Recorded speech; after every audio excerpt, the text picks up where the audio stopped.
We've been spending more and more on health. The government is actually spending more and more on health. So I think, but the bigger question is, yung ginagastos ba ng government is really translating to improvement in outcomes. Yes. I-strengthen din natin yung proseso. Paano ba ako makaka-access dito? Healthcare is a right that the government should do its best to pay for healthcare.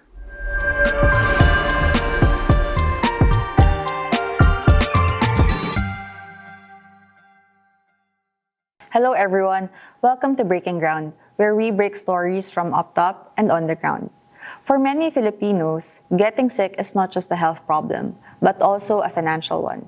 When the budget is tight, people are often forced to make painful choices: grocery or medicine, hospital bill or tuition bill. In this episode, we will look at the real cost of delaying care, the importance of knowing our rights, and what a reliable healthcare system should provide. Let's get to the episode. Joining us today are two guests who will help us unpack the real cost of delaying care from both the medical and economic side. Beside me is Dr. Valerie Gilbert Ulep, Senior Research Fellow from the Philippine Institute of Development Studies and the Program Director for Health Economics and Finance of the same think tank. And of course, Dr. Bimbo Almonte, currently the NAC Assistant Vice President for Health Strategy and Governance. Sirs, thank you so much for accepting this invitation. Thank you for inviting me. Actually, this this issue is very important and medyo mabigat siyang pag-usapan, no? But something that we need to unpack. So first, before we start, maybe we can talk about why most Filipinos wait until it's too late before they get medical care. To Doc Bimbo, tingin nyo, Doc, what are the most common symptoms that people usually tend to dismiss? Yung usually sinasabi na kaya pa to or normal lang, even when actually it's something that needs to be checked. Oo. Sa ating mga Pilipino kasi matiisin tayo. No? So anyway, with regards to symptoms, so pag sinabi natin kasing symptoms, it's subjective, no? So ito yung mga common natin dito sa mga Pilipino. Chest discomfort. Yung chest discomfort nila hindi naman ibig sabihin yung severe chest discomfort, pero it's something related to heart na pala. Pero pagod lang ito. Cough. Yun pala, it's a beginning pneumonia, and you know pneumonia is magastos na sakit. No? Pero aside from symptoms, meron din tayong mga signs, health signs na hindi natin napapansin na hindi lang kasi ako nag-exercise Hindi malakas lang kasi ako kumain which is obesity. And pag ito pinabayaan natin, hindi natin pinansin, marami tayong rason. Then manganganak siya ng complications like diabetes, hypertension, stroke. So ito yung mga sinasabi nating signs and symptoms na wala lang to, kaya lang to. Which is marami sa mga Pilipino ganito. Ano ba usually yung conditions na kung maagapan sana, hindi siya magiging as magastos? Tulad ng when sabi nga natin, early detection, yung key sa paglala ng mga sakit, no? So, diabetes, number 1, and hypertension, which is most common dito sa Pilipinas. Kung maagapan natin to, o magkakaroon tayo ng mga early interventions, papipigilan natin yung mga complications nila, tulad ng pagkasira ng kidney, stroke, and mga heart problems na alam naman natin, financially draining yung mga complications na to, like the dialysis, yung malagay ka sa ICU. So, kung masisimulan natin ang right control, yung mga preventive measures, either sa diet o mapaghandaan natin, malaking bagay. Sir Val, more than it being cultural, no, yung hindi agad pagpunta sa hospital, I think it's also because expensive ang healthcare sa Philippines. Is that a right statement? Yeah, it's a bit hard to explain why many Filipinos perceive healthcare as expensive. So, but many Filipinos think healthcare in the Philippines is expensive because of many reasons. So number 1, majority pa rin of our Filipinos are using out of pocket, right? Or meaning galing sa bulsa when they go to go to a facility. No? May it be hospital or may it be a primary care clinic. Okay. So if you look at the health expenditure of this country, the Philippines, around 40% ay galing sa out-of-pocket. No? So malaki yun compared to many other countries. No? So pangalawa, kung bakit many Filipinos perceive it as expensive, it is there is huge variation in healthcare costs. No? So, iba-ibang provider, iba-iba yung presyo. Right? So that's one of the main driver din why Filipinos think it's expensive. And third is a lot of our Filipino or mga kababayan natin, they usually go to hospitals directly when they're sick, instead of going to a primary care facility. And we know that going straight to a hospital to see specialists is really more expensive, right? In many other countries, such as the UK or many OECD countries, they go to a primary care facility, right? Para may gatekeeping to actually lessen the cost and mas efficient siya. So those are some of the factors why many people perceive healthcare in this country is expensive. You mentioned yung out-of-pocket expense, sir, no? And based dun sa isang research from PIDS, yung expense na out-of-pocket usually ginagamit siya for buying medicines or drugs. Correct, yes. Is there a way for us to lower the prices of the drugs or any program that Filipinos can tap into to at least ma-bridge yung problem na yon? I think in many countries, drugs are usually reimbursed by their health insurance, right? So PhilHealth, for example, has started reimbursing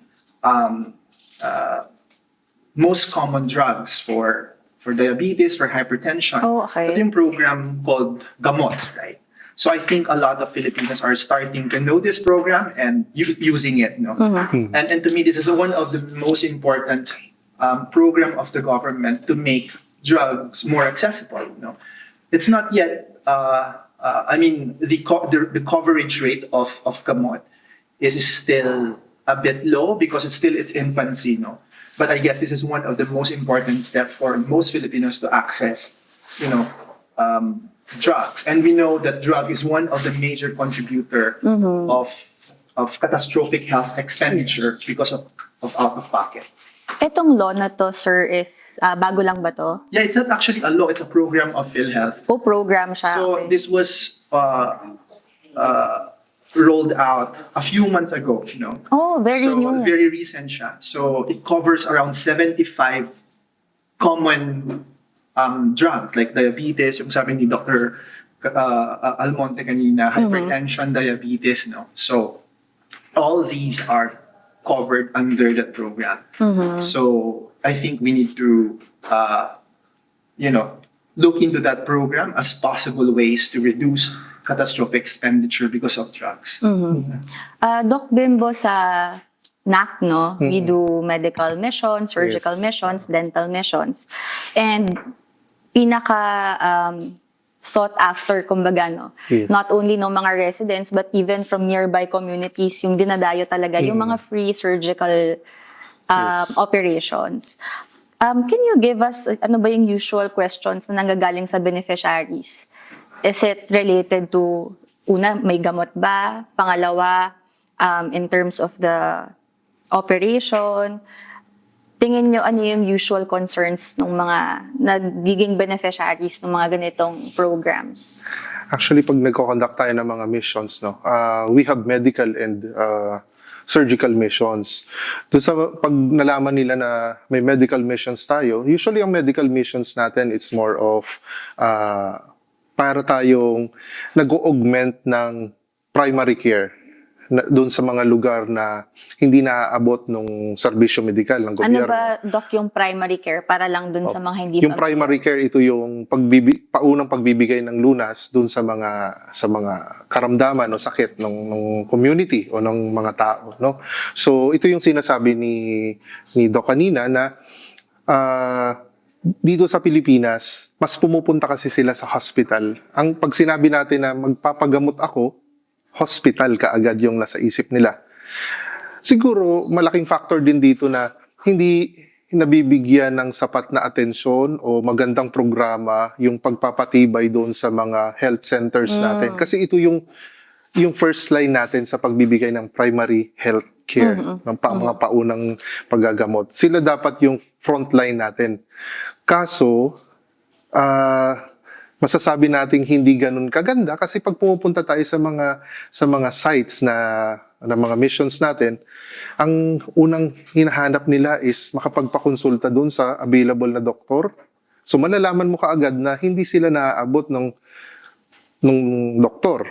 Kaya mapapansin nyo rin, mas marami dito sa kanila yung nasa mga quack doctors, mga alternative.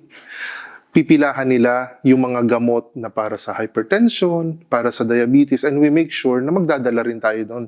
Kasi yun yung hinahanap nila. Meron po ba kayong gamot para sa ganitong sakit, para sa ganitong sakit, na minsan, hindi na siya pang mission. Pang specialty consultation na siya. So, pero sa surgical mission, pag pumunta tayo sa mga surgical mission, may babayaran ba kami? Paano po yung gamot nito? Pagkatapos po ba ng mission na to, pagkatapos po ba kami ma-operan, kanino kami magpapakonsulta? So, make sure natin yun. The way we do it is, we make sure na pati yung post-operative activity natin, meron pa rin tayong taong maiiwan. So, it's a holistic thing sa part natin when we do it, no, hanggang sa gamot. Kasi, yun yung laging hinahanap. Yung gamot, at saka paano namin matutuloy yung pagpapakonsulta. Isa pang problema yung access, no, sa usapin ng healthcare. Actually, yun yung isang reason bakit tayo nagre-reach out sa mga far-flung communities. Kasi natin yung mga sites naman natin, yung mga katulad sa atin, no, yung mine sites natin, hindi naman nasa city eh. Nasa mga bundok. At ito yung mga bundok na basically walang access to healthcare.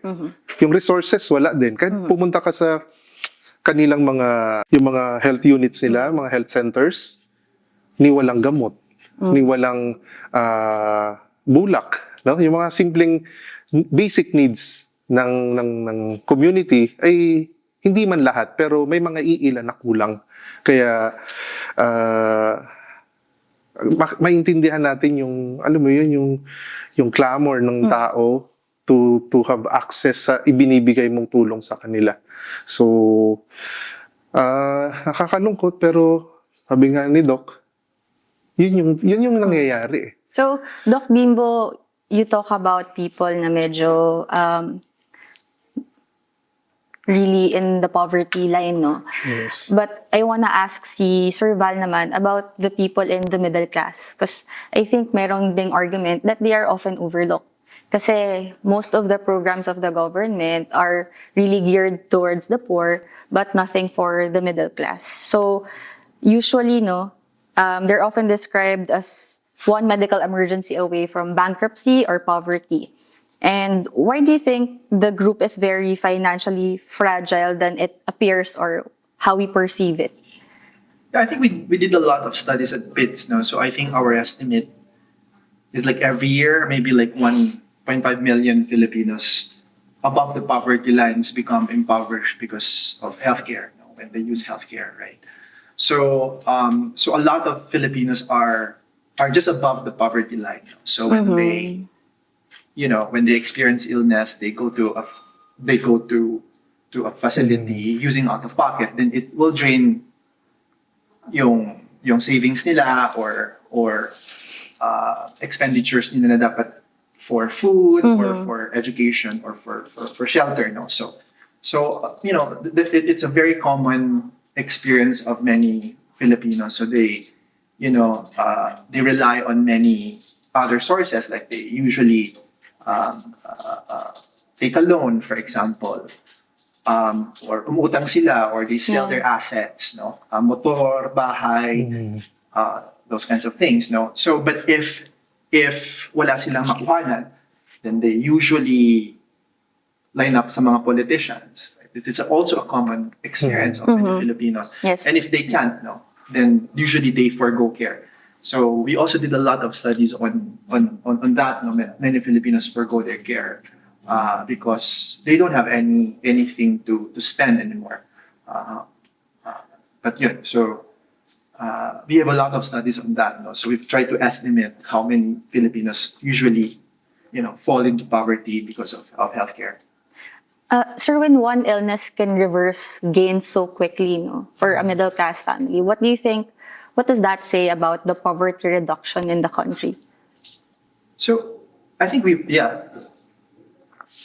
and ito lumabas ulit din sa study na healthcare is important. Addressing healthcare is important in reducing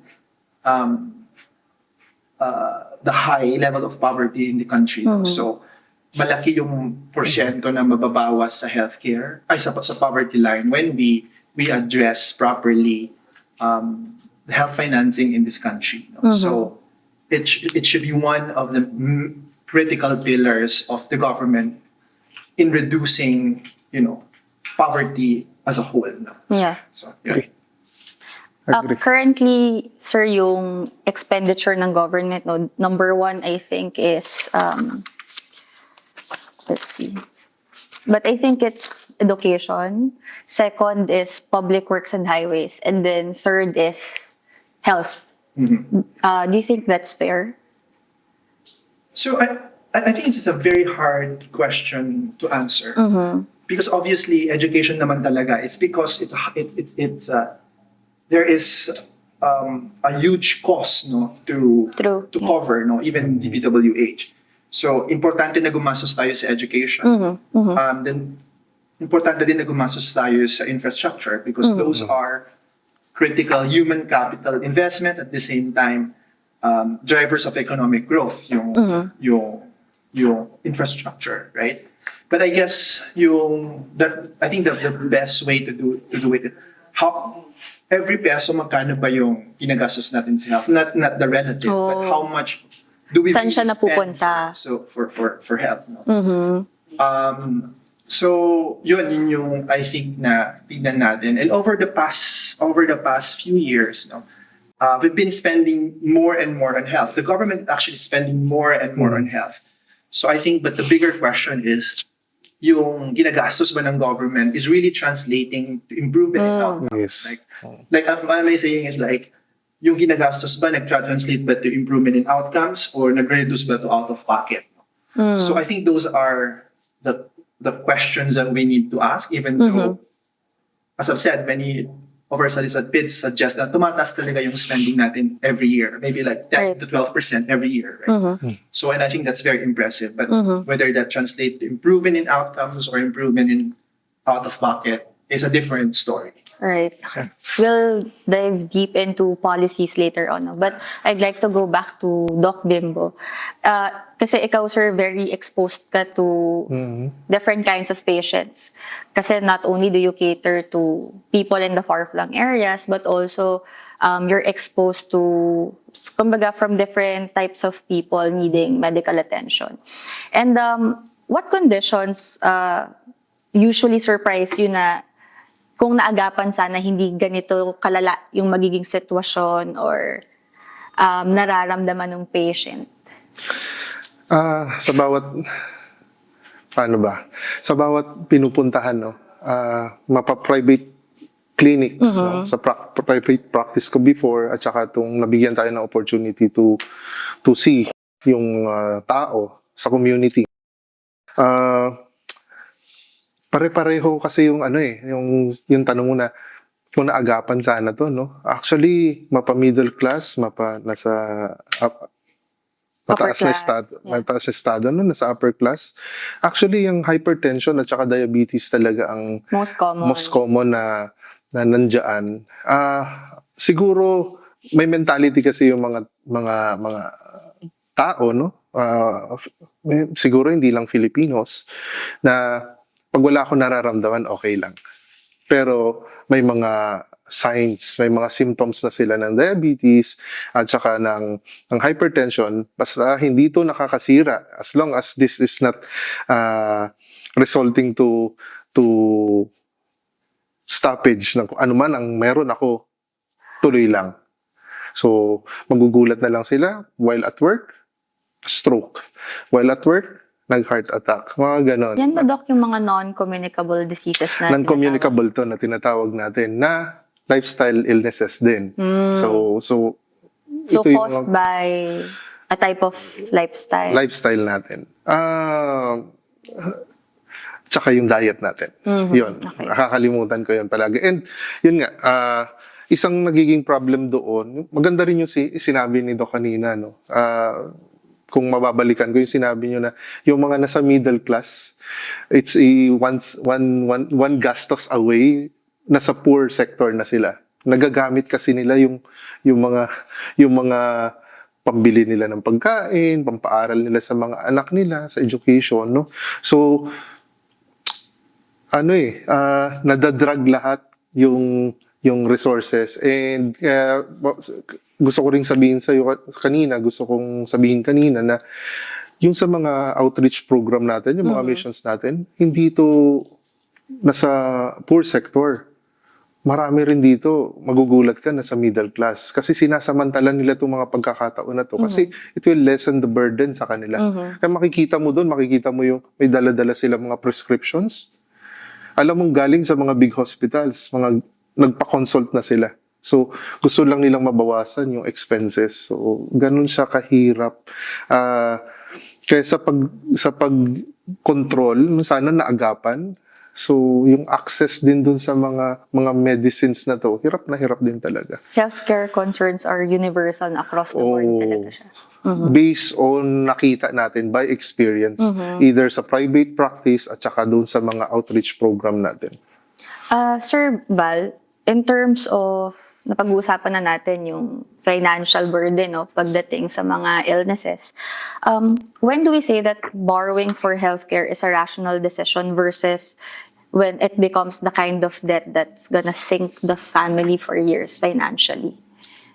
I mean, nothing is like, Filipinos shouldn't be borrowing money for healthcare expenditure. You don't see that in many advanced economies, right? So when there is a right health financing system, Filipinos shouldn't be borrowing. So that money kind for of healthcare. mindset is wrong in the first place. It's not wrong. It's just that wala silang that's part of the lived experience of many Filipinos. It's not wrong, but they just need to do it because wala naman silang other sources of resources, right? So they will sell their assets or they go to politicians. They line up for a long period of time. It's a symptom of a more systemic problem of the lack of institutionalized health financing system in this country. Yun. So it's not wrong. It's just that that's how. It's just reality. Yeah, like kapit Kapit sa patalim. Kapit sa patalim. That's the right Tagalog term, right? But in many countries, you don't see that. For a Filipino family living paycheck to paycheck, what do you think, sir, should be the first health-related investment and expense, investment tsaka expense na they should prioritize? So, okay, that's a very tricky question again, no? So, to me, the Constitution and the Universal Healthcare Act is very clear that the role of the government is critical in all of this. That healthcare is a right. That the government should do its best to pay for healthcare. Right? So, yun dun ako nanggagaling. But from at the personal level, I think it's important for Filipinos to really adhere then to preventive health activities, like you don't smoke, like you exercise, you eat the right kind of food, etc. So I think those are the right investments para sa akin. But hospitalization and going to a health facility, it should be actually the responsibility of the government because we are paying our premiums, right? Sa PhilHealth, we're paying our taxes. And that should be the role of the government because we are paying those taxes. Right? Right. But at the personal level, yun, preventive services. So I think we shouldn't, let's remove that mindset that we should pay for healthcare because it's our entitlement as Filipinos that the government should pay for our hospitalization and for primary care services. So, andun sa, when you pay as an employee, there is a premium there. There is a line there, PhilHealth. So that's actually a contribution. Right? Yun yung Yes. contribution mo as a Filipino. So you shouldn't be paying any more after that. Because you've already done your part. So, am I making sense? So, Yes, Yeah, yeah. sir. so I think that's my point is. So, I think yung gusto ko nang sabihin sa audience is that we Filipinos should demand the government our entitlement as enshrined in the Constitution and in the UHC Act. Sorry, medyo. No, I That understand. entitlement Yes, is really true, right? But tayong mga Pilipino, we're not demanding our Right. entitlements. So, yun, I think yun yung gusto kong maano ng Filipinos na there is actually an entitlement. Doc, mo nabanggit ni Sir Val kanina, no, na importanteng investment sa sarili, yung lifestyle, no? What do you think of people, who are investing in vitamins, supplements? Kumbaga yun yung first shield for them, no? Para hindi sila magkasakit. Smart, ba yun?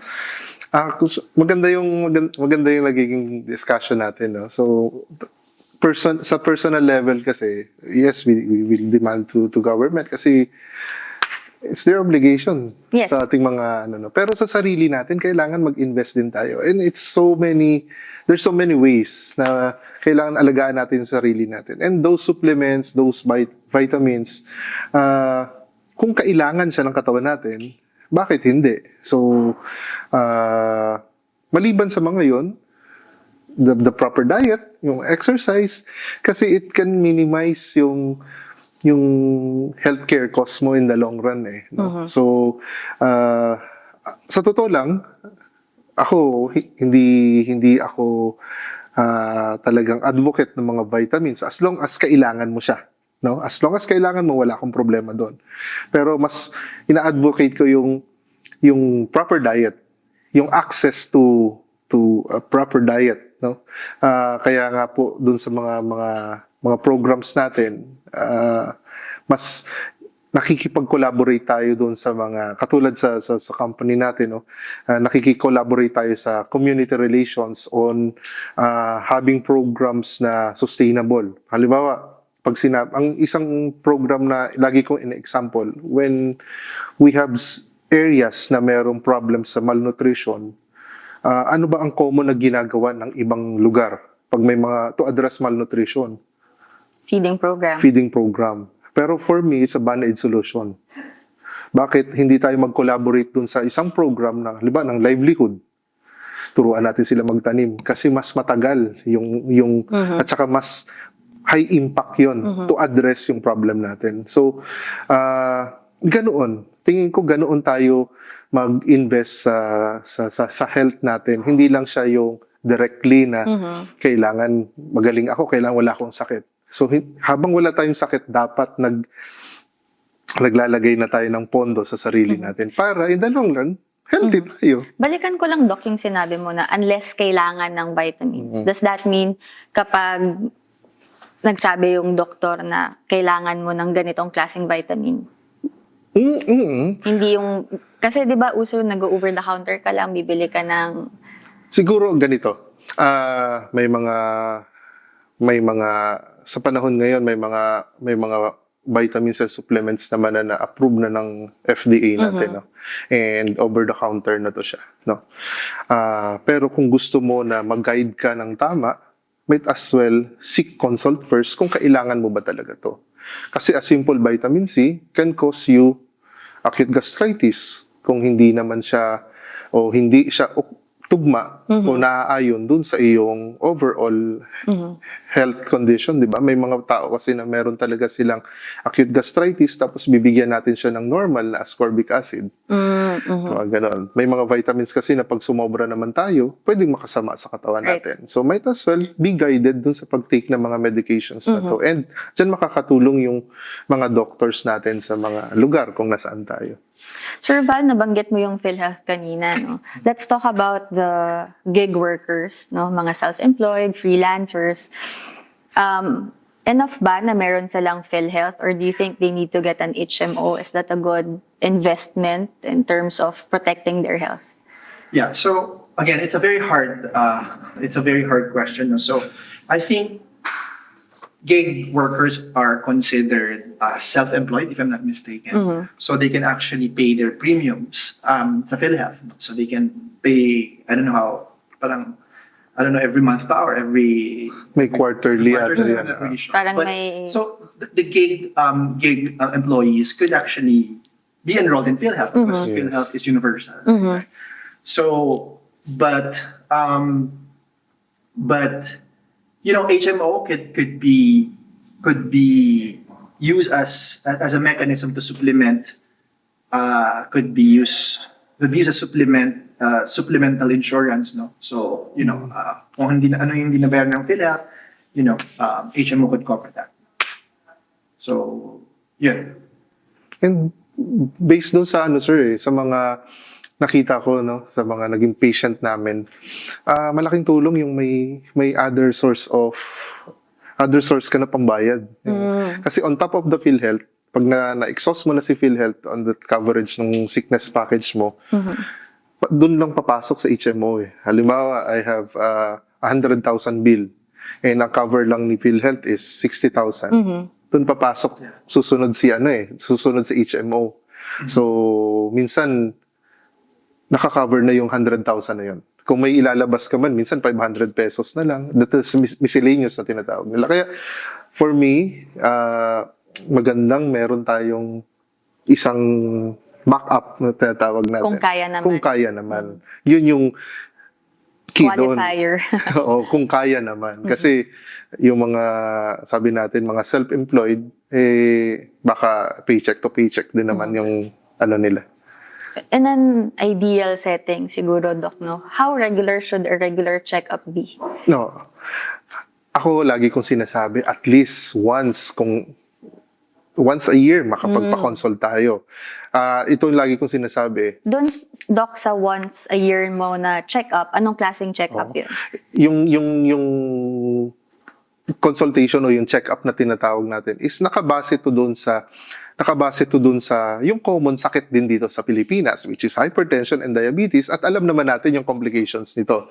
So, meron tayong mga tawag na nila dito executive check-up o executive package, no? So, you need to check your lipids, you check for hypertension, di ba? Okay. Yung mga ECG natin, check your sugars, check your kidneys, check your lungs, so, kaya x-ray. Yung basic na yan, kung tutuusin, covered siya ng mga HMO natin o kaya ng PhilHealth natin. So recently kasi may nabanggit kanina yung mga medicines natin naka-cover na ito ng mga programa ng PhilHealth. Actually meron tayong tinatawag ata yung YAKAP program recently na may mga certain medications na covered na dito. Idagdag ko din yung access to PhilHealth. Before kasi, ang PhilHealth is nasa hospitalization lang eh. Pag magagamit mo lang si PhilHealth, pag na-hospital tayo, pag na-admit tayo pala. Ngayon na-expand na. Ngayon, expanded siya. May mga hospitals na outpatient o primary clinics na pwede ka nang gumamit ng PhilHealth. May program din si PhilHealth na parang para doon. So, yung mga annual check-up, pwede na makaber yung mga professional fees, kasama na doon. So, may mga basic laboratories na pwede mo na siyang ma-access. So, I think makaka-cover naman siya kung mas maraming clinics na open o naka-enroll sa programa ng PhilHealth. Alam ko, ini-enroll kasi siya eh. Diba, sir? Okay. Correct. Talking about PhilHealth, Sir Val, why do you think yung PhilHealth, no, it's been used stronger in hospital-based financing than in primary care and outpatient care. And how does that shape the way Filipinos take advantage of the health system that we have? That's a very good question. So for the longest time, as Dr. Almonte mentioned, no, mostly of the benefits ng PhilHealth is like inpatient, like hospitalization. But I guess what they've seen in the last, I would say, 5 to 10 years is malaki talaga yung expenditure na nagagamit sa outpatient. So they already started covering outpatient primary care services. Yes. Yung YACAP. Yung YACAP yung primary care benefit package ng PhilHealth. And part of that also is the gamot. No? So, magkatandem yung YACAP at gamot. So yung gamot, it covers maybe 75 common drugs for hypertension, for diabetes, for, I don't know, and a lot of non-communicable diseases. Yes, sir. Punta tayo sa policies, no? And sa big picture. Nabanggit mo, Sir Val, kanina, how important it is that Filipinos know that they are entitled to healthcare, no? That they really don't always have to pay for it, yung out-of-pocket nga na tinatawag natin kanina, no? What do you think are the structural issues, no? Pushing families to pay out of their own pocket. You mentioned, I think, nasa 40 to 60% ba yun, sir? So many Filipinos still rely on out-of-pocket despite its entitlement. It's because of the many challenges in the health system that the government, I don't want to say we use the word failed, but addressed to, I mean, like, slow to address in the last, I would say, many years. So, the lack of facilities, for example, the low coverage of PhilHealth, the lack of regulation in professional fees or payments, etc. So, all these are the reasons why many Filipinos are using out-of-pocket. These are symptoms of structural weaknesses that we had in the last, I would say, for many years. So that's why I go back again to my argument na Filipinos really need to clamor for change. Like they are entitled to these services, but we fail to deliver. So I think yun. Like that out of pocket is a symptom of those structural weaknesses that we experience as Filipinos in the last, I would say, not only 10 years, but 20 years, but 30 years. No? So, Bigyan ko ng ano, no? To add, sir. Bigyan ko ng isang scenario, no? So, maraming nagsasabi na ang coverage ng PhilHealth, ito yung case rate na tinatawag. Kasi when you are admitted and you have this pneumonia, meron yan siyang categories, and each categories of pneumonia, for example, meron siyang allotted amount. So, pag na-admit ako, sabihin natin at least 60,000 makakover itong aking sakit, no? Pero gugulat ka because of lack of regulation. Sabi nga ni sir, I would admit professional fees. Meron na yang nakalagay doon sa package na yon. And yet, there are patients na naglalabas pa ng extra to pay for that kasi hindi ka-cover o kulang yung coverage doon sa professional fee, number one. O kaya doon sa mga miscellaneous, mga hospital na mga ginamit sa pasyente. There are medicines na hindi covered nung package. Yun yung mga ilang dahilan bakit naglalabas pa si patient o si kamag-anak ng extra money to cover the overall expenses. Right. So, maganda yung binanggit ni Sir kanina, yung lack of, yung consistency and regulations natin doon sa mga bagay-bagay na to na nagko-contribute bakit naglalabas pa tayo. Because in many settings, no, so the insurance usually negotiate. So medyo lumilihis tayo. So usually the insurance system will negotiate with the providers ng hospitals na huwag na kayong, we will pay you this amount. Ito lang. Ito lang, and Yes. you shouldn't be asking for more, right? So I think may ganong mechanism na nangyayari kaya naglalabas pa rin ng pera yung pasyente, right? Because we don't have that mechanism yet na negotiate yung insurance with the hospital. Yeah. So medyo mahaba pang usapan pero it's really a symptom of a bigger structural issues sa healthcare natin. Now that you mentioned that, sir, no, tingin nyo, ano yung mga best practices that we can adopt from other countries' experiences na baka maaring simulan dito sa Pilipinas? Well, that's a good question. And I think we're also helping PhilHealth on this. No? We've been doing a lot of research for PhilHealth. And one of the important thing that the government needs to have is the right costing of illnesses. No? O magkano ba talaga yung kailangan bayaran ng PhilHealth? And we've been helping that. No? So, importante yun na ina-adjust natin regularly yung payment system, yung payment rates. No? So, kung tama yung payment rates, then hindi maglalabas dapat yung pasyente ng additional Agree. out-of-pocket. Right? At kailangan nag-a-adjust yun on a regular basis. Pangalawa is, importante din na magkaroon ng negotiation ang PhilHealth with providers na okay, hanggang dito lang tayo. Like what you said kanina. Importante yun. No? In many countries, that is a standard practice. No? In Korea, in Japan, in many advanced economies, they really negotiate. So para hindi mabigla yung pasyente. Ang laki na ng bill ko kasi may negotiation na nangyari. And I think PhilHealth is going into that direction. No? But obviously, we have yet to see how successful it is. But those are very important aspects of the system that we need to have. And and lastly is we already experience, or PhilHealth already rolled out important benefit packages like gamot and yaka, and those are big sources of out-of-pocket. So we will see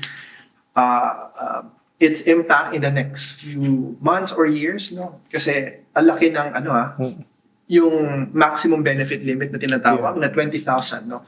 So PhilHealth Malaki yun. could provide a maximum of 20,000 to cover your medicines like diabetes, hypertension, etc. But yung mga gamot na yun is bibigyan lang kung kailangan mo. Yes, As mentioned by your primary care provider. Yeah. Hindi yung punta ka lang sa pharmacy at Yes. kukunin ko yan. Hindi. You need to go to a primary care provider, and if they will give you ano tawag doon, reseta Sa and prescription. and that could be covered by PhilHealth. So those are exciting, I would say, programs of PhilHealth and the government, no, that is, hopefully it will reduce out of pocket. Maganda yung Sa sinabi mo. experience mo naman, Doc. Maganda yung sinabi ni Doc. When I handle the hospital, at gusto na natin siya maging self-supporting hospital. You know naman, we have a hospital that is subsidized by donor companies, no? And when we try to shift na, ang una pa talagang gagawin is the right costing. So, gusto ko yung binanggit ni Sir is kailangan nating mag-adapt doon. Palagi natin siyang reviewin kung naaayon pa ba yung binibigay na serbisyo doon sa current situation. And siguro pangalawa, maganda, mula rin sa sinabi ni Doc, marami ng programa Nandyan, nakalatag na, nakita na natin. So sabihin natin, nandyan na yung yakap, yung gamot, the PhilHealth coverage, lumaki na. Siguro kailangan na lang natin i-align para tama yung mga procedures natin na hindi siya ma-abuse. Kasi sabi nga natin, hindi ito yung basta-basta pupunta lang ako doon, yakap program to, ito yung reseta ko.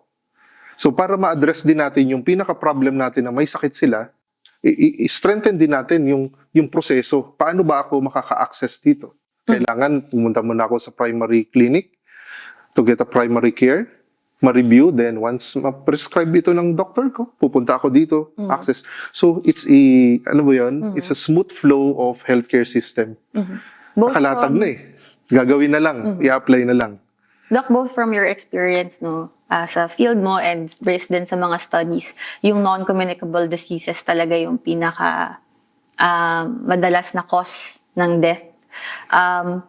Given that yung current city layout, city planning, and yung current work culture were labeled as health hazards na no, dito sa Pilipinas, especially yung heavy traffic.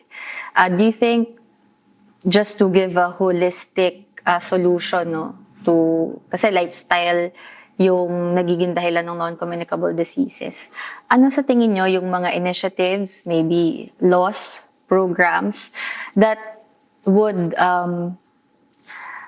make healthy living the normal, no? The norm rather than a privilege to some people who have access to a better, siguro gated subdivision, no? Or maybe work from home, hindi kailangan pumasok araw-araw. Ako muna tayo. Sige, sir. So I'll start with the non-communicable disease. No? So I think we did a lot of studies on this. No? So malaki na yung more than 50% na yung death ng Filipinos ay due to non-communicable diseases. No? And a lot of it is like premature. We call it premature. You call premature death when the death occurs before the age of 70, your life Expectancy. So, importante yun kasi kung namatay ka ng maaga, nawala yung productive years mo. Mabubuhay ka na sana until 70, pero namatay ka ng 50 because of non-communicable disease. And malaki yung namamatay na premature because of non-communicable disease. And we've estimated the productivity losses of that death, di ba? So, I think one of the major causes of premature death due to NCD is late na siyang nangyari, right? So maybe in advanced stages na, right? Like for example, stroke, right? Stroke, pumunta lang sa hospital nung na-stroke na siya. But stroke actually could be prevented by dapat hindi ka mag-smoke, right? Right diet, right? So when you do those behavior, right? Hindi ka mag-smoke, hindi ka, right diet, then you dramatically reduce the chances of you na magkaroon ng stroke or even lung cancer. Right? Lung cancer is very common, right?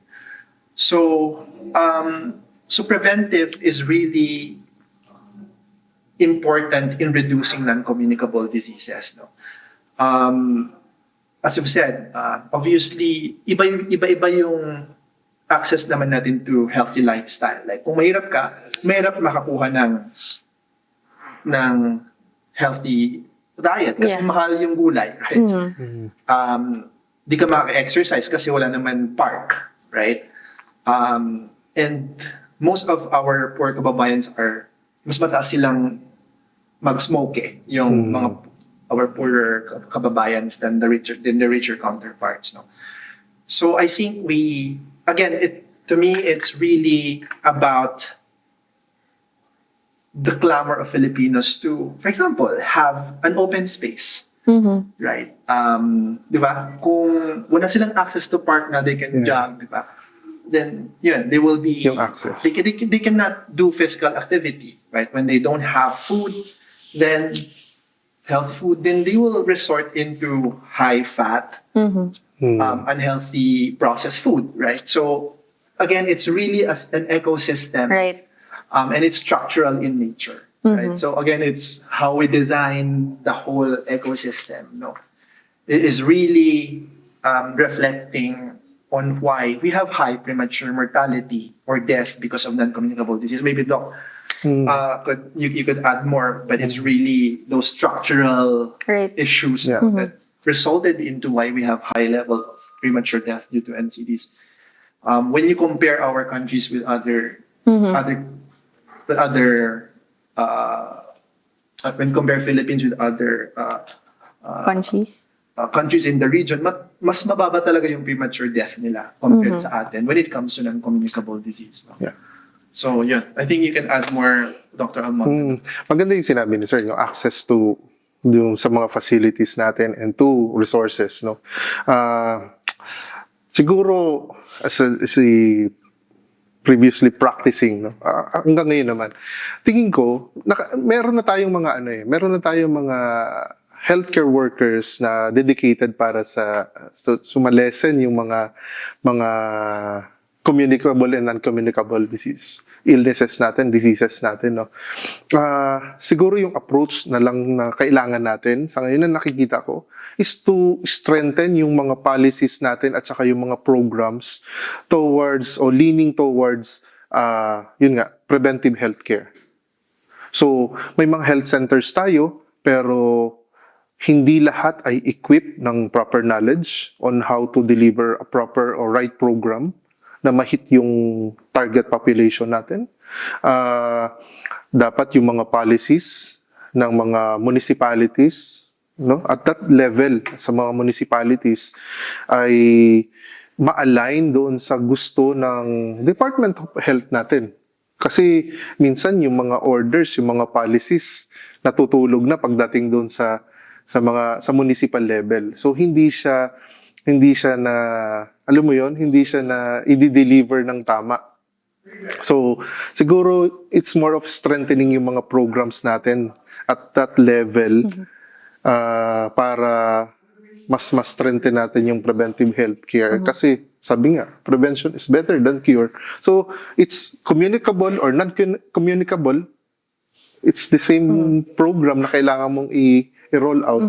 At saka dapat maramdaman ito nung audience natin. I just wanna highlight what Sir Val said, no? Na if we want to solve the healthcare, or at least improve the healthcare condition in the country, it has to be holistic in a sense na yung access to more public spaces, access to affordable food that is not junk food, no? Meron kang prutas at gulay.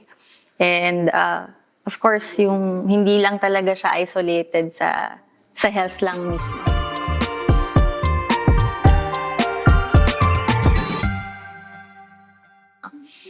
Before we end the episode, sir, we actually have a fishbowl here. So these are questions that our employees here at the NAC office wanted to ask the both of you. No? So, lagay ko dito. Sino mauna? Go. Ako na. Anyone can answer the question. Ako lang magbabasa. Okay. What do you think is the threshold where we can say a family is already serious at serious financial risk if they spend this much? So, what do you think is the threshold where we can say a family is already I can at answer serious that if threshold? there's a global standard. Oh, So okay. there's a global Ayan. standard na sinasabi ng WHO. And even the World Bank, sinasabi nila that when a household already spend more than 10% of your total spending, medyo catastrophic na yun. Catastrophic na yun because more than 10%. yeah, so because that means households start to realign their expenditure. Right? So meaning they will use your spending dapat for education, for your food. So when you start to go beyond the threshold, nag-realign na yung household. Right. Spending. Pero hindi ba, sir, na ano lang to, naglaro lang sa utak ko. With 10%, it shows na ganun lang din kababa yung inilalaan natin towards healthcare preparation o budgets natin? So that's relative to your income, di ba? That's why when you spend more than 10%, then it means you begin to realign your expenses. No? You not necessarily become poor, right? But you start to realign na. Mararamdaman. Mararamdaman ko. Na. So yun, not necessarily you will become poor, catastrophic. Okay. siya. Ito, okay po ba mag-invest sa emergency prepaid health card HMO yung nabibili sa online shop?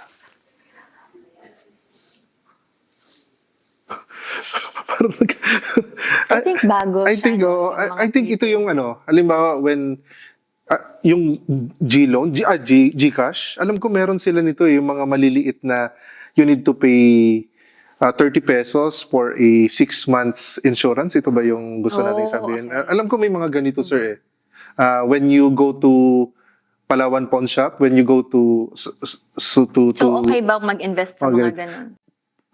the way I see it, malaking bagay siya kasi may nakalagay doon ng mga accident coverage. I saw one kaya I can share my experience, no. It's a parang short term lang siya for a year. You need to pay at least 50 pesos, additional 50 pesos doon sa service na binigay nila, and you're covered for 1 year. And it's worth a shot. It's an additional source kung sakali on that year magkaroon ka ng accident. Mga maliliit lang siya, pero tingin ko malaking bagay siya. Importante din na malaman natin na may emergency. Kakalabas din to emergency package yung PhilHealth. So I think the question really is, parang nakikita natin yung laki ng scale of how many Filipinos do not know their entitlements. So even like Ayun. This question, So, no? but there is With this actually question, an yes. emergency package of PhilHealth That they can avail of.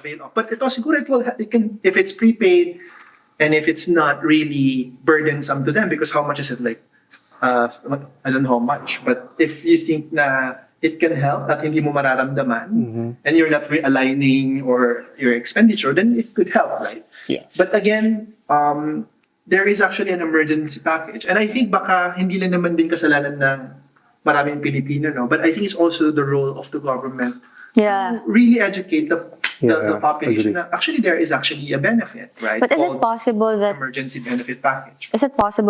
Filipinos know about the packages? It's just that yung process kasi of trying to avail can be arduous kasi medyo may Yeah. ganong... Yeah, may ganun din. Isa rin yun. Agree ako dyan. But yun, parang I just want to say na meron din talagang emergency Right. package. And I think na-approve lang a few months ago, if I'm not mistaken, or less than a year. Okay, So, yun, maganda din na tignan din natin yun. Kasi binabayaran na natin yun. tama. Like, Para hindi ka na gumastos in the first Kung place. sino man nagtanong neto, importante na tignan mo yung payslip. Nakalagay doon, PhilHealth. Siguro nagbabayad ka ng 2,500 every month. Yeah. Tingin ko, mga empleyado, aware sila about PhilHealth. But yung ano ang Yung meron sa extent ng benefits. anong meron sa PhilHealth, yung benefits na pwede ko makuha. Right. I think tama si Doc na sinabi niya na mukhang kailangan din ng gobyerno o ni PhilHealth na i-roll out yung education more about these people know. services. So iba kayong kailangan yung... Ako, napaka-importante sa akin talaga yung entitlement. No? Yung isang... Yung isang... mature na health system, kailangan alam Agree. ng tao ano yung meron siya. Yeah. Ano yung pwede kong kunin.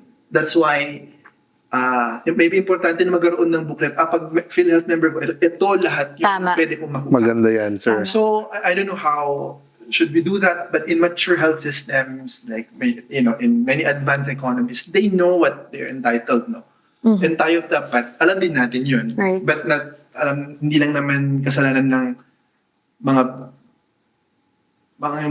beneficiary, but also may role din yung government to ensure na dapat alam ng mga tao yung makukuha nila. So ako naman, no.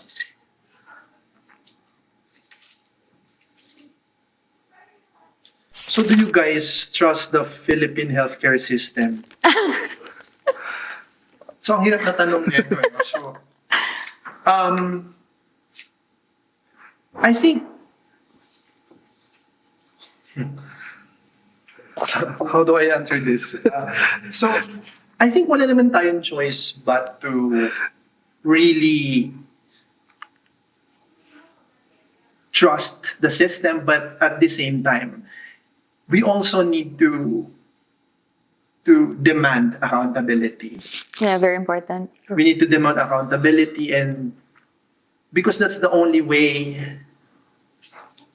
the system could Improve. be changed or could improve. No, so it's really a Two-way siya. two-way thing siya. We demand accountability kung saan napupunta yung premiums natin. Kasi ito, as I said, I keep repeating, the premiums that we are paying, nakikita natin sa payslip natin. So we should demand for that. No? But if you're not demanding for what you're entitled, then how could we answer this question? So it's really it's like a participative type of health system. Dapat. Sa akin, oo eh. We have the same answer, no? Wala tayong choice eh. Kailangan natin to eh. With the situation of the healthcare ng Pilipinas at saka estado ng buhay ng karamihan ng Pilipino, kailangan natin si PhilHealth. Kailangan natin magtiwala. Kailangan nating yakapin yung system, yung PhilHealth. But we need to make sure na alam mo yun, maayos yung sistema na pinaparating sa atin. Maayos yung serbisyo na matatanggap natin kay PhilHealth. Minsan kasi ang hirap magtiwala kapag sira yung sistema.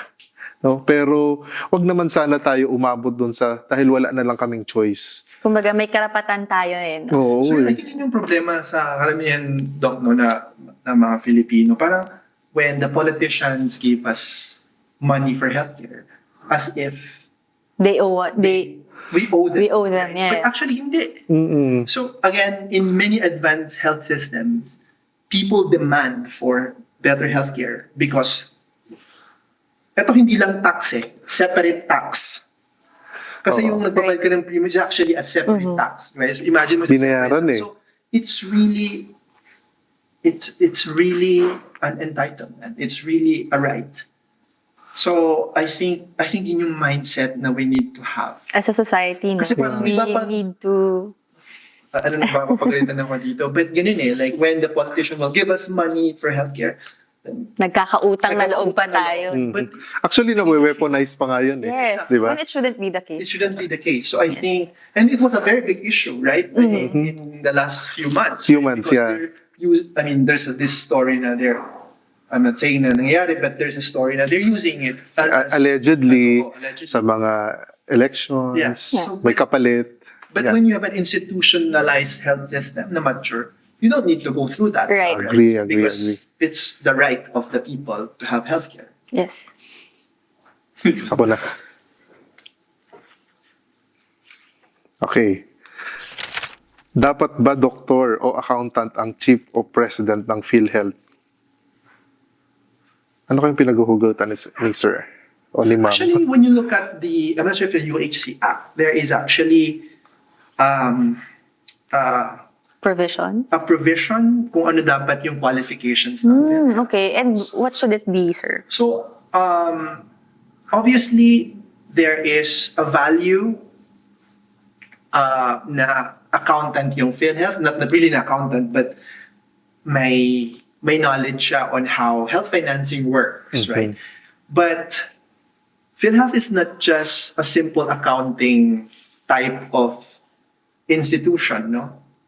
There is really, it's a very complex institution that you need to have understanding of the bureaucracy, Right. of the different players, like the medical society, the providers, the patient, right? So that's where, experience parang experience in the healthcare system is also important. And I think nakalagay yun sa UHCA na may experience sa healthcare sector yung magiging presidente, no? So not necessarily doctor or accountant, but at least may experience when it comes to these things. It comes to these things. So I Okay. think importante na bantayan din natin yun.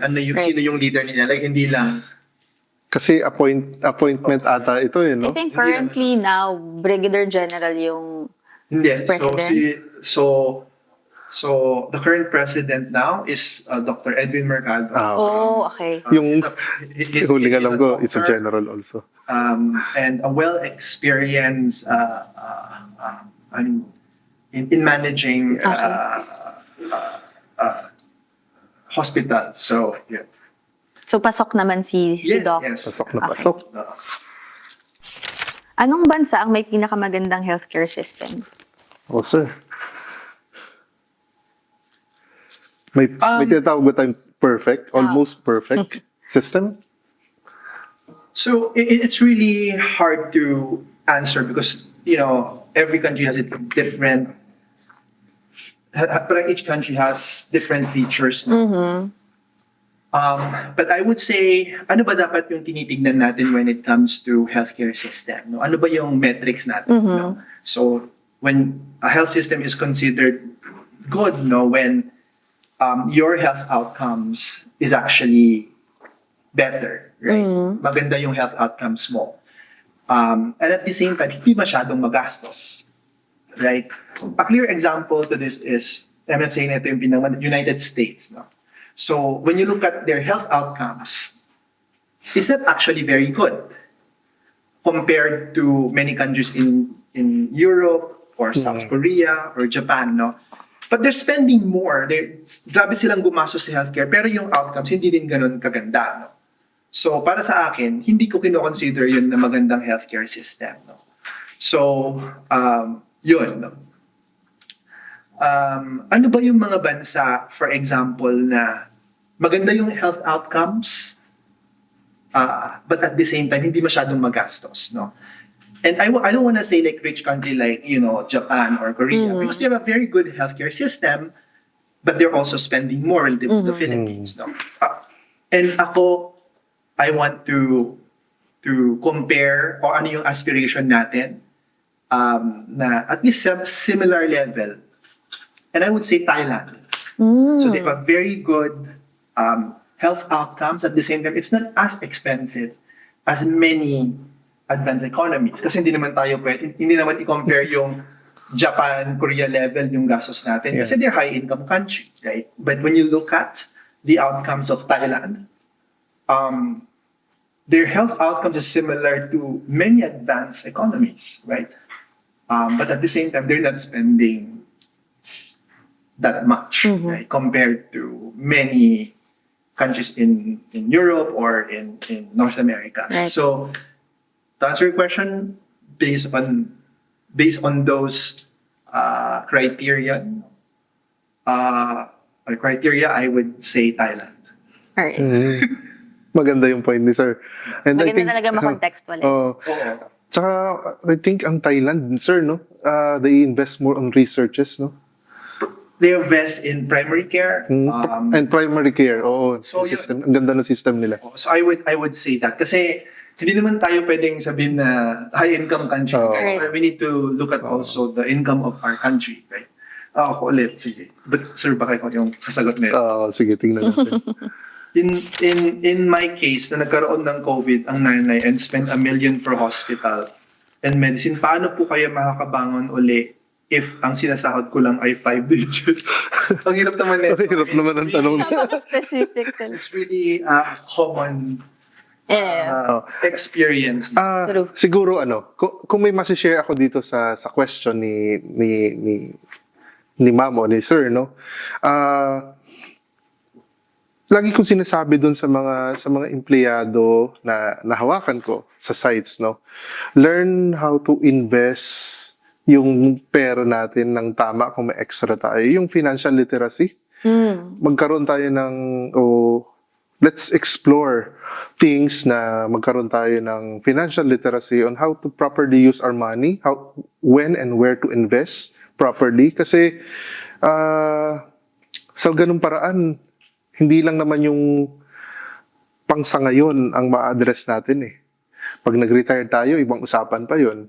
Pag tumanda tayo, ibang usapan pa yun. Kasi kung we start to invest o use our money wisely, ngayon, meron tayong hope na baka pagdating ng panahon, hindi na tayo mahirapan. Come another pandemic o kung anumang major illnesses na dumating sa atin. So, I think, para makabangon, hindi agad-agad, pero kailangan magsimula. Pero dito talaga papasok na dapat meron kang reliable healthcare system. Para Yes, hindi mo isa rin yun. kailangan Para umabot. hindi pa rin umabot dito. Tama. Taran! Paiksi ng paiksi Wow. Is there hope for our healthcare I system? think nasagot na natin. Oo. Yeah. Tiwala lang. Maraming in despair Ito nasagot na rin. Bakit poor ang healthcare sa Pilipinas? Paano kung ako lang ang may PhilHealth sa bahay namin? Paano ko masisiguro na protected kami kapag may isang nagkasakit? So, okay, so mag-isa lang siya. So, I think, yun yung ito rin. So, if you look at the Universal Healthcare Act of kasi sabihin. 1990, everyone is really Covered. So, hindi selected lang yung member. So, kunyari, siya, walang PhilHealth yung mga kasama niya sa bahay, okay lang yun? So, I think dapat maging member sila. So, hindi dapat selected yung members ng PhilHealth. PhilHealth, right? So either I'm not sure about the status of this person, no? So kung mababa yung income niya and ano siya, anong tawag doon? Indigent siya, that should be already covered by PhilHealth, no? So, sa mga hospital doc, Carl, meron tayong yung indigent nga, no? Under universal healthcare, ang pagkakaalam ko, kahit nga hindi pa to na nagiging batas, pag pumunta ka sa hospital, you're not enrolled to PhilHealth, i-enroll ka nila. Okay. So, yun yung under UHC, yan yung ginawa nila. So, right there and then, pwede ka nilang i-enroll, especially if you're an indigent. So, may mga hingin lang silang papers kahit to follow, pero sa oras na yon pasok ka na. And dito papasok din yung mga emergency package na sinasabi ni Doc kanina. Importante talaga na. Yes, dapat alam lang natin. Para malaman yung condition, importante na baka pupunta siya sa mga PhilHealth offices at ano yung pwede niyang gawin para magkaroon siya ng record sa PhilHealth. Okay. But it shouldn't be A worry. A worry, no? Yes. Punta siya, ano yung kailangan niyang isubmit so that may record siya sa PhilHealth. Last question. Ito na, ako na. Saan pwedeng kumuha ng medical assistance? Nabanggit na ata natin to eh. Marami. And medical assistance? So, medical assistance saan pwedeng kumuha? So, ngayon may I think- programa na MAIP, di ba? So, Yes. I think, sir, most of the Filipinos kasi pag sinabing kailangan ng medical attention, ospital lang talaga yung nasa isip. Oh. Pero ano pa ba yung iba't ibang places they can go to? So, okay. So, there are existing government programs that provide medical assistance, so, di ba? So, I think even, for example, PSWD, I think they have like separate programs that provide medical assistance. I think yung DOH may MAIP din sila, which really augments the coverage of PhilHealth pag kulang. So, Yes. so those are the public sources of medical assistance. And I'm not sure. There are Yes. also philanthropic, There are, private. aside from mga government, meron tayong mga NGOs, no? May mga health-related NGOs na May tumutulong. foundation. May foundations. Marami ang kalat dito sa Pilipinas. Nandyan din yung PCSO natin. O PCSO. The PCSO. Sa mga hospitals, when you're admitted, meron yan silang, especially public hospitals, meron yan silang area na nandun si DSWD. So, papakita mo yung statement of account mo. Then they will assess your capability to pay. And at most, kung indigent ka, they cover it. Minus the PhilHealth, minus the other assistance na nakuha mo, yung natitira, minsan gina-cover nila. And maraming paraan para hindi maging burden siya. Dapat lang alam natin. But in an ideal setup, dapat wala ng medical Dapat wala. assistance. That it should be covered by Right. PhilHealth. First line pa lang, sir, no? Dapat covered dapat na. hindi na siya nangyayari. Yeah, But again, agree. it's really a symptom of a big structural challenge na we've discussed kanina. Sir Val, Doc Bimbo, thank you so much for gracing us with your insights, your presence, your knowledge. Sobrang daming nalaman. Ako, personally, I didn't know na ganun din ka-broad yung benefits sa PhilHealth. And it's really about, I think, ma-reinforce sa ating mga Pilipino that we have the right to good healthcare, and we can demand accountability, no, from the government. So before we end this episode, to those who are interested, no, to know more about what the both of you do, Doc Bimbo. So, I'm in Nickel Asia, affiliated with Nickel Asia Corporation. And we do reach out to areas na we augment the healthcare system of areas na hindi naabot ng ating healthcare system, and partner nyo kami sa maayos na pagtataguyod ng kalusugan hindi lamang ng mga empleyado ng Nickel Asia, kung hindi pati ng community at kanilang pamilya, kasi naniniwala kami na isa sila sa mga sandalan ng isang matatag na organisasyon. Making them healthy makes our community and our organization even stronger. Yeah. So ako naman po si Val. So ako po ay taga PIDS, Philippine Institute for Development Studies. So yung PIDS, we try to do relevant and innovative policy research. So I think in the last few years we've done a lot of studies on health financing. So these research studies hope to help PhilHealth, UH, and the government, Congress, lower house, Senate, to craft better policies, and programs to improve our healthcare system. So if they want to know more about our work at PIDS, they can just go to our website and they can download our research For studies, free. for free. This is public public good, so they can see our studies at PIDS. So yun. Thank you, sir. And that's it for another episode of Breaking Ground. Don't forget to like, follow, and subscribe for more meaningful conversations. We'll see you on the next one.